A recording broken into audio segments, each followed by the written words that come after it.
Tal, profesor? Un cordial saludo, soy el alumno Eduardo Flores Iniesta. Pues bueno, el día de hoy pasaré a exponer ante su petición los temas de la unidad 4 de nuestro primer cuatrimestre dentro de la carrera, el cual es Fuentes de Derecho.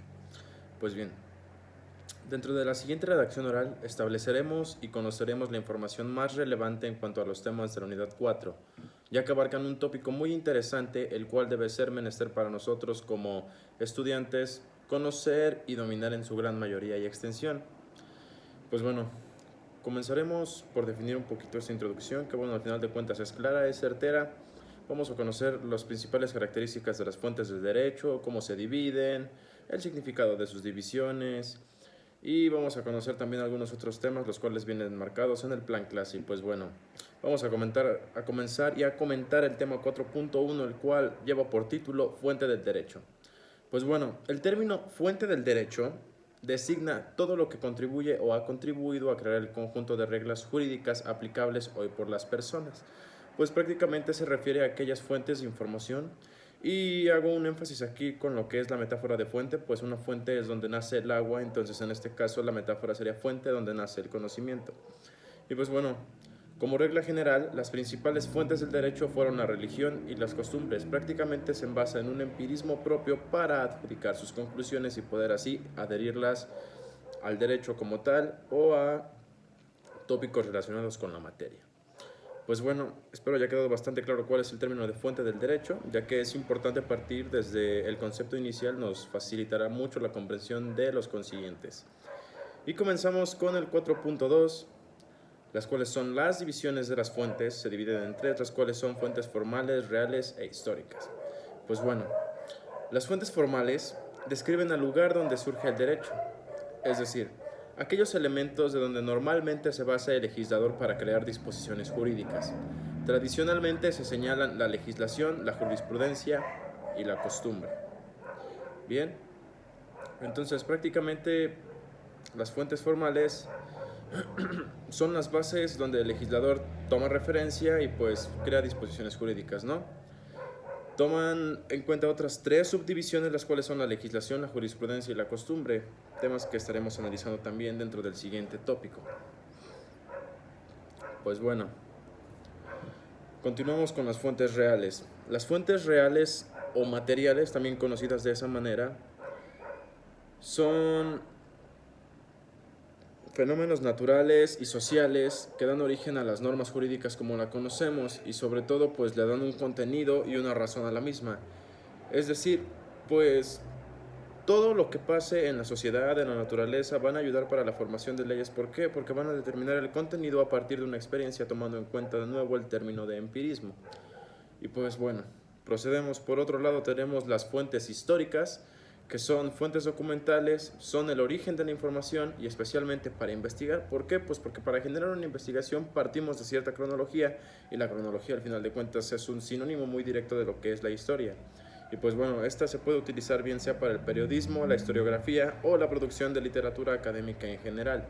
Las fuentes históricas no solamente datan del derecho, pero el derecho los utiliza demasiado como antecedentes fijos para la creación o promulgación de nuevas leyes que el derecho toma a su mano.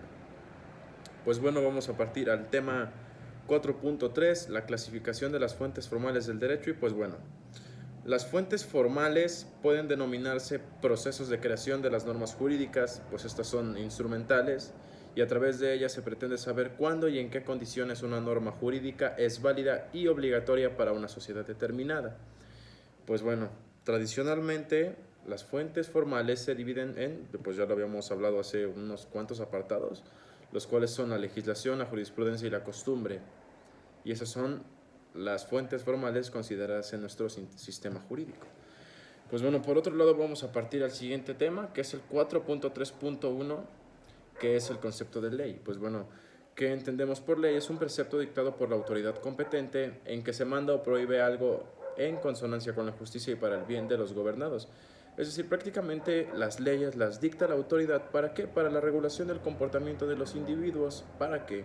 Para que el sistema funcione proactivamente y sobre todo encontremos un bien común señalado y marcado en cada uno de los pobladores, o en este caso llamados gobernados.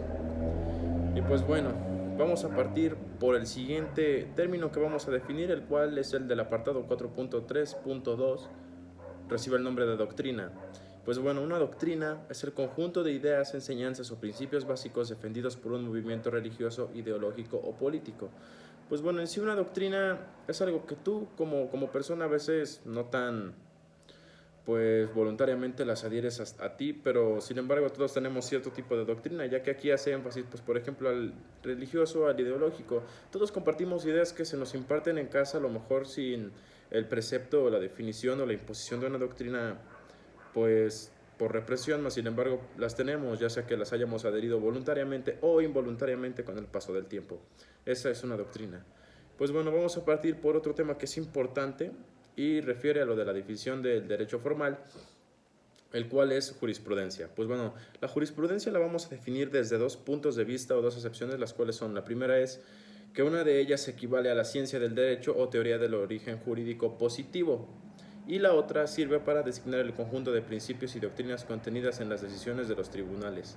Otra acotación que podríamos argumentar dentro de qué es la jurisprudencia prácticamente, y lo cito de un profesor, el cual nos dijo que la jurisprudencia viene para llenar aquella pues laguna del derecho, aquel apartado donde lo preestablecido no puede encontrar solución para determinado problema. Va a entrar la jurisprudencia para actuar como aquel,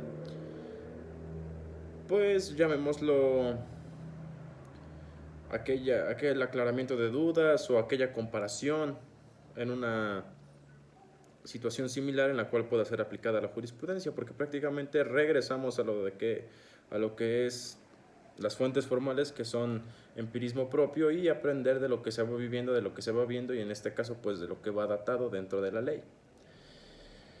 Y pues bueno, vamos a pasar a qué son los principios generales del derecho. Bueno, los principios generales del derecho son los enunciados normativos más generales que, a pesar de no haber sido integrados formalmente en los ordenamientos jurídicos particulares, recogen de manera abstracta el contenido de un grupo de ellos. Pues bueno, ¿qué nos hace entender esto? Que hay muchas maneras de aplicar la ley, pero sin estos principios no puedes aplicarla, porque aquí hace énfasis en que no están escritos y pues prácticamente no necesitan estar escritos o plasmados para que este tipo de acepciones pues sean utilizadas dentro de la manera de aplicación o de litigio en el derecho como lo conocemos nosotros. Pues bueno, partiremos al tema 4.3, 4.5, que es la costumbre. Y bien, la costumbre en derecho, lo cito como, es la forma de actuar uniforme y sin interrupciones que, por un largo periodo de tiempo, adoptan los miembros de una comunidad, con la creencia de que dicha forma de actuar responde a una necesidad jurídica y es obligatorio. Pues bueno, prácticamente una costumbre se refiere como aquella acción relativamente mecanizada o formada bajo técnica que todos adherimos a nosotros para regular nuestro comportamiento, ya sea que, como lo plantea la definición, que sea una necesidad jurídica o que sea obligatorio, ya que, bueno, estas dos cosas, la necesidad jurídica y la obligación, van de la mano, ¿no? En el sentido de que a lo mejor como persona tienes la oportunidad de decidir, eres libre del buen o mal juicio, mas sin embargo, pues eso no quita que de cierto modo o indirectamente sean obligatorias, ¿no? Ya que si no fueran obligatorias no existiría una sanción al no querer llevarlas a cabo, así que sin embargo pues existe y eso las convierte en obligatorias hasta cierto punto. Pues bueno, vamos a hablar del artículo 14 constitucional, el cual es el apartado 4.4, y pues bueno, está bastante resumido, como dije al inicio. Tratamos de dar la información más objetiva para la comprensión buena, y por este lado, bueno, vamos a definirlo como garantía de seguridad jurídica, el cual abarca pues cosas las cuales también hice un listado y voy a leerles a continuación, que son la retroactividad de la ley, requisitos a la autoridad para ejercer actos de privación sobre los particulares, también la garantía de audiencia, garantía de exacta aplicación de la ley en materia penal, garantía exacta de aplicación de la ley en materia civil. Pues bueno, prácticamente el artículo 14 constitucional va a velar por nuestra seguridad jurídica, la cual abarca pues los aspectos que acabo de dar a conocer. Te va a garantizar que la ley sea aplicada de una manera correcta a ti, con todos los requisitos que necesita para su aplicación correcta y sobre todo de una manera justa, que es lo que al final de cuentas las leyes buscan: la justicia, el equilibrio, que cada parte reciba lo que merece. Entonces, pues bueno, es importante conocer este artículo porque Muchas veces desconocemos cosas tan sencillas como es esto, como que nos respeten la manera en que nos aplican la ley, ya que si desconociéramos este tipo de cosas, pues definitivamente cualquiera podría venir a hablarnos de ley y nosotros lo creeríamos ciegamente, lo cual pues de alguna manera nos ilustra y nos hace comprender que existen ciertos parámetros para que la ley sea bien aplicada a ti, y repito, los cuales acabamos de mencionar hace un momento. Y pues bueno, vamos a pasar al tema 4.4.1 y dice fracción 3 como fuente del derecho civil. Y bien, cito, en materia civil, como señala en el artículo 14 constitucional, la sentencia definitiva deberá ser conforme a la letra o a la interpretación jurídica de la ley, y a falta de ésta se fundará en los principios generales del derecho. Es decir, la cuestión interpretativa surge no solo al resolver los conflictos en el juicio civil, sino en cualquier acto de aplicación de la ley.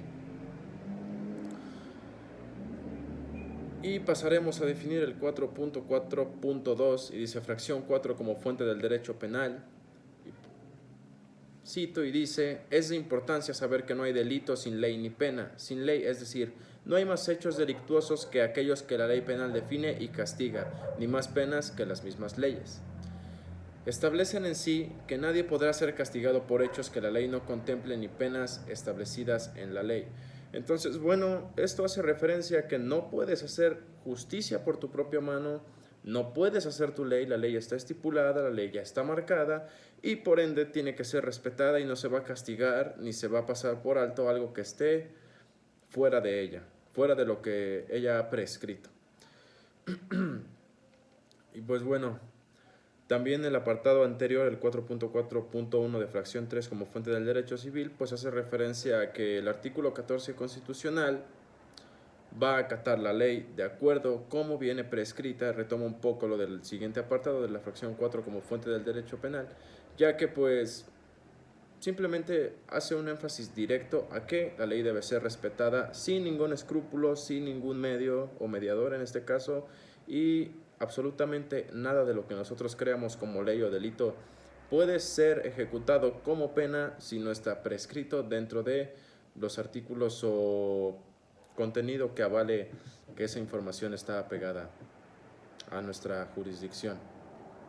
Pues bueno, como conclusión yo quiero decir que es importante conocer la división de las fuentes del derecho, ya que pues para saber que tenemos buena información no solamente basta con que sea aprobada o que te aclare dudas, sino que también tenemos que conocer la procedencia exacta de aquella. Y pues el hecho de conocer la división de cada una de las maneras en que el conocimiento se puede presentar a nosotros como estudiantes de derecho, pues nos expande el panorama y de alguna manera pues nos da la sabiduría y la habilidad para citar en diferentes fuentes, citar diferentes puntos, citar diferentes ideas y sobre todo tener interés de cuál es la procedencia de la información, porque no solamente se trata de copiarla, pegarla o de asimilarla, como quieran llamarlo, más sin embargo tenemos que tener pues cierto cuidado al momento de citar.